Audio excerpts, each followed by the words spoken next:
ഷാർജയിൽ മലയാള യുവതി വിഭജിക്കുകയും അവരുടെ 2.5 വയസ്സുകാരിയായ കുഞ്ഞും ആത്മഹത്യ ചെയ്ത സംഭവം കേരളക്കരയെ നടുക്കിയിരിക്കുകയാണ്. ഒരു വശത്ത് അമ്മയുടെയും കുഞ്ഞിന്റെയും ദാരുണമായ അന്ത്യമുണ്ടാക്കിയ വേദന, മറുവശത്ത് ഈ ദുരന്തത്തിലേക്ക് അവരെ തള്ളിവിട്ട ഭർതൃ വീട്ടുകാരുടെ ക്രൂരതകളെക്കുറിച്ചുള്ള ഞെട്ടിക്കുന്ന വെളിപ്പെടുത്തലുകൾ. വിഭജികയുടെ മാതാവ് ശൈലജ മനോരമ ന്യൂസിന് നൽകിയ അഭിമുഖത്തിൽ വെളിപ്പെടുത്തിയ വിവരങ്ങൾ ഒരു സ്ത്രീക്ക് തന്റെ ഭർതൃ വീട്ടിൽ അനുഭവിക്കേണ്ടി വന്ന കഠിനമായ പീഡനങ്ങളുടെയും മാനസിക പീഡനങ്ങളുടെയും ഭീകരമായ ചിത്രം വരച്ചു കാട്ടുന്നുണ്ട്. ഈ സംഭവം ഒരു വ്യക്തിഗത ദുരന്തത്തിനപ്പുറം സ്ത്രീധനം, ഗാർഹിക പീഡനം, കുടുംബ ബന്ധങ്ങളിലെ വിള്ളലുകൾ തുടങ്ങിയ സാമൂഹിക പ്രശ്നങ്ങളിലേക്ക് വിരൽ ചൂണ്ടുന്നുണ്ട്. വിഭജികയുടെ ഭർത്താവ് നിതീഷ്, അയാളുടെ പെങ്ങൾ, അച്ഛൻ എന്നിവർ ചേർന്നുള്ള ക്രൂരമായ മാനസിക പീഡനങ്ങളാണ് തന്റെ മകളെയും കുഞ്ഞിനെയും മരണത്തിലേക്ക് തള്ളിവിട്ടതെന്ന് ശൈലജ ഉറപ്പിച്ചു പറയുന്നുണ്ട്. എന്റെ മകളോട് മാത്രമല്ല, എന്നോടും അയാൾ മോശമായി പെരുമാറി, പറയാൻ പാടില്ലാത്ത കാര്യങ്ങൾ പറഞ്ഞു. ഓഡിയോ ഞാൻ സേവ് ചെയ്തു വെച്ചിട്ടുണ്ട്. ശൈലജയുടെ ഈ വാക്കുകൾ ഭർതൃ വീട്ടുകാരുടെ ധാർഷ്ട്യവും തെമ്മാടിത്തരവും വ്യക്തമാക്കുന്നുണ്ട്. ഒരു സ്ത്രീയെ അവളുടെ മകളുടെ ഭർതൃമാതാവ് ലൈംഗിക ചുവയോടെ സംസാരിക്കുകയും മോശമായി പെരുമാറുകയും ചെയ്തതിന്റെ ആഘാതം ചെറുതല്ല. വർഷങ്ങൾക്ക് മുൻപ് തന്റെ ഭർത്താവ് ഉപേക്ഷിച്ചു പോയ ഒരു സാഹചര്യത്തിൽ സമാനമായൊരവസ്ഥ തന്റെ മകൾക്കും കൊച്ചുമകൾക്കും ഉണ്ടാകരുതെന്ന ചിന്തയാണ് വിഭജികയെ എല്ലാ ക്രൂരതകളും സഹിക്കാൻ പ്രേരിപ്പിച്ചതെന്ന് ശൈലജ കണ്ണീരോടെ പറയുന്നു. അവളെ സ്നേഹിച്ചതുപോലെ നിതീഷിനെയും സ്നേഹിച്ചു, എന്നിട്ട് അവരെല്ലാം കൂടി എന്റെ കുഞ്ഞിനെ കൊന്നു എന്ന ഈ വാക്കുകളിൽ ഒരമ്മയുടെ നിസ്സഹായതയും വേദനയും ആഴത്തിൽ പതിഞ്ഞിരിക്കുന്നുണ്ട്. ശൈലജയുടെ വെളിപ്പെടുത്തലുകൾ വിഭജിക അനുഭവിച്ച മാനസിക പീഡനങ്ങളുടെ ഭീകരമായ ചിത്രം വരച്ചു കാട്ടുന്നുണ്ട്.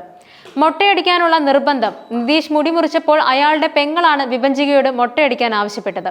ഈ ദുരനുഭവം വിഭജികയെ വല്ലാതെ വേദനിപ്പിച്ചുവെന്നും കണ്ണു നിറഞ്ഞ ചിത്രം അവൾ ചില ബന്ധുക്കൾക്ക് അയച്ചു കൊടുത്തിരുന്നുവെന്നും ശൈലജ പറയുന്നുണ്ട്.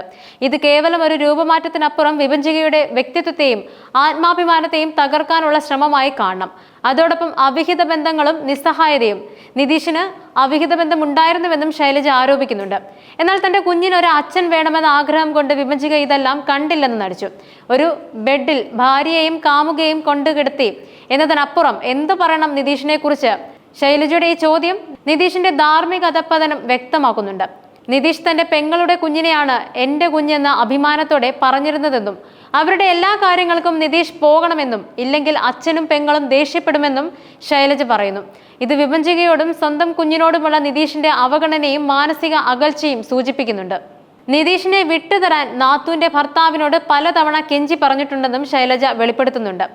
വിഭജിക എത്രമാത്രം ഒറ്റപ്പെട്ടു പോയിരുന്നു എന്നതിന്റെ നേർചിത്രമാണിത്. ശൈലജയുടെ വെളിപ്പെടുത്തലുകളിൽ ഏറ്റവും ഞെട്ടിക്കുന്നത് ഭർതൃപിതാവിനെ കുറിച്ചുള്ള ആരോപണങ്ങളാണ്. നിതീഷിന്റെ അച്ഛൻ വിഭജികയോടും ശൈലജയോടും മോശമായും മര്യാദയില്ലാതെയും പെരുമാറിയിരുന്നതായി ശൈലജ പറയുന്നുണ്ട്. തനിക്ക് ലഭിച്ച ഓഡിയോ റെക്കോർഡിങ്ങുകൾ ഇതിന് തെളിവാണെന്നും അവർ പറയുന്നുണ്ട്. ഭർത്താവ് ഉപേക്ഷിച്ചു പോയി ഇത്ര കാലമായിട്ടും ആരും എന്നോട് ഇത്ര മോശമായി സംസാരിച്ചിട്ടില്ല. അയാൾ ഒരു വൃത്തികെട്ടവനാണ്. ശൈലജയുടെ വാക്കുകളിൽ ഭർതൃപിതാവിനോടുള്ള വെറുപ്പും അമർഷവും വ്യക്തമാണ്. നിതീഷ് കൂട്ടുകാരുമായി യാത്ര പോകുന്ന സമയത്ത് വിഭജികയും കുഞ്ഞും ഭർതൃപിതാവും മാത്രമാണ് വീട്ടിലുണ്ടായിരുന്നത്.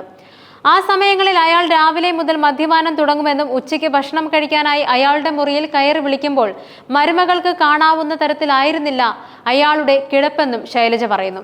അതിലേറെ ഞെട്ടിക്കുന്നത് അയാളെ തൊട്ടു തലോടി നോക്കണമെന്നാണ് നിതീഷും പറയുന്നത് എന്ന വെളിപ്പെടുത്തലാണ്. ഇത് നിതീഷിനും അവന്റെ അച്ഛനും തമ്മിലുള്ള അസാധാരണമായ ബന്ധത്തെയും വിഭജികയോടുള്ള ലൈംഗിക അതിക്രമങ്ങൾക്കുള്ള നിതീഷിന്റെ മൗനാനുവാദത്തെയും സൂചിപ്പിക്കുന്നുണ്ട്. ഈ കുടുംബം എത്രമാത്രം വിഷലിപ്തമായിരുന്നുവെന്ന് ഒരു കൗൺസിലിംഗ് സെഷനിൽ ഡോക്ടർ നിതീഷിനോട് ചോദിച്ച ചോദ്യം വ്യക്തമാക്കുന്നു. നിനക്ക് വേണ്ടിയാണോ അച്ഛന് വേണ്ടിയാണോ കല്യാണം കഴിച്ചതെന്ന്. ഇത് ആ കുടുംബത്തിന്റെ ധാർമ്മിക നിലവാരം എത്രമാത്രം താഴ്ന്നതായിരുന്നുവെന്ന് അടിവരയിടുന്നുണ്ട്. മരിച്ചു കഴിഞ്ഞിട്ടും നിതീഷിന് ഒരല്പം കുറ്റബോധം പോലും അവശേഷിക്കുന്നില്ലെന്നും തന്റെ മകളുടെയും കുഞ്ഞിന്റെയും ശരീരങ്ങൾ ആ മരുഭൂമിയിൽ തന്നെ ഉപേക്ഷിക്കാനാണ് ഇപ്പോൾ അവൻ ശ്രമിക്കുന്നതെന്നും ശൈലജ വേദനയോട് പറയുന്നു. ഇത് നിതീഷിന്റെ മനുഷ്യത്വരഹിതമായ പെരുമാറ്റത്തിന്റെ മറ്റൊരു ഉദാഹരണമാണ്. ഈ ദുരന്തത്തിന് കാരണക്കാരായവർക്ക് അർഹമായ ശിക്ഷ ലഭിക്കണമെന്ന ദൃഢനിശ്ചയത്തിലാണ് ശൈലജ. അതിനായി അവർ കേന്ദ്ര ഏജൻസി അന്വേഷണം ആവശ്യപ്പെട്ടിട്ടുണ്ട്.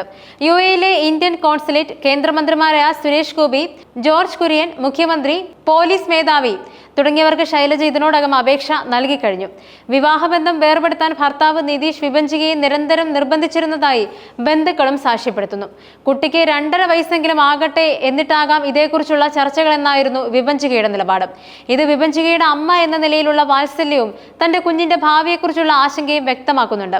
മരണത്തിന് തൊട്ടു മുമ്പ് വിഭജിക തന്റെ ആഭരണങ്ങളും രേഖകളും ഒരു സുഹൃത്ത് വഴി ബന്ധുക്കളെ ഏൽപ്പിച്ചത് നിർണായകമായ ഒരു സൂചനയാണ്.